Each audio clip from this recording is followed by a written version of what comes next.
peringat baliho go menyepo baliho hana di kuma uro kiamat Allah Ta'ala akan ditanya karena yang harta digo hartai ibu tu biat pe iya cetak ilmu tang iya lat aleh pinagara nanggro kay pidi nanggro kay utipe so yang nya dia patang baliho artinya alat peraga pemilu silahkan tak bedah tanyo yang hana setuju tayak tak baliho go tayak peringat baliho go manya hana dipidin lepo uro kiamat tamun roka syaram doa karena drone kan lele harta go drone kasap drone balik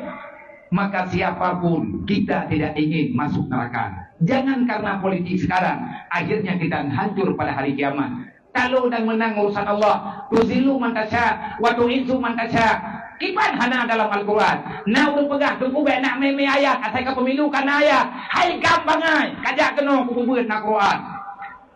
ngi ka sangka ngadoha ube raya mutulih lang Quran kipan tak hubungi rawat tuzilu mantasya wa tu'izzu mantasya tugas kita berusaha menang dan kalah urusan Allah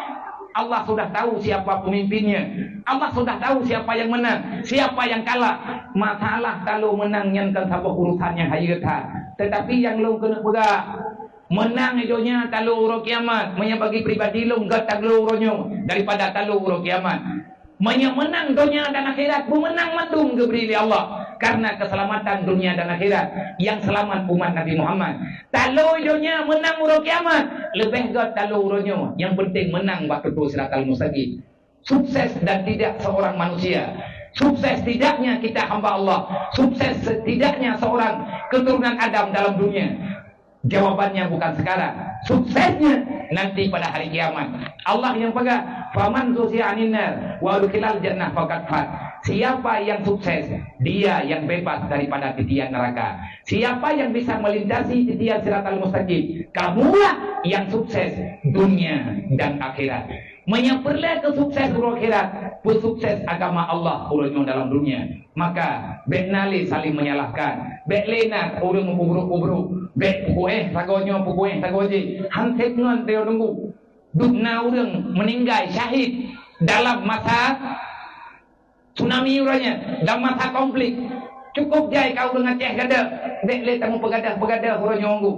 itanyo kan karame detha padung raw ada saga ino di Acehnya maka urang bek le tamu dawa masalah partai berbeda yang penting le kitanya harus bersahaja berjuang untuk menyelamatkan agama Allah mandum parlok yang di Aceh dan parnah yang lain yang memang azasnya Islam semuanya masih membicarakan tentang Islam benar dan tidak pembicaraan itu tergantung bagaimana hatinya di dalam kita tidak tahu anta dong berkuat ego tetapi lu yakin menyepartai yang di Aceh khusus di parlok yang di Aceh semua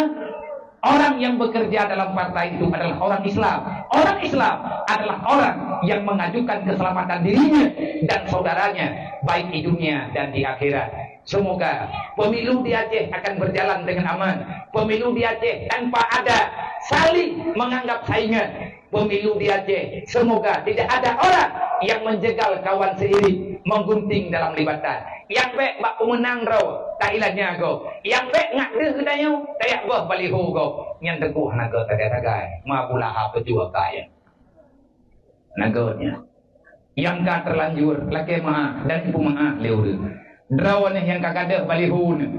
Terjadi drone anak calek baliho drone kai ibo kagade. Menyetro urang pak drone. Iya laki ma kai mengaku yang bawa haji tukang bek. Bet na hubungin drone. Na pumaah urang pumaah daw sagop urang pumaah salah gop akan ke pumaah urang yan li Allah dunia dan akhirat sekali lagi nyo malam nyo tak pegat maulid Nabi berarti kita sedang membicarakan perjuangan Nabi Muhammad untuk umatnya demi keselamatan dunia dan akhirat kalian gak ajari li Rasulullah taktik peperangan taktik menyelesaikan masalah karena semuanya sudah lengkap dalam Islam. Nah kejut bertatim ya bertatim ya murno supaya kita nyu bejit kubuir yang melawan pemahaman yang dalam agama Allah. Amin ya.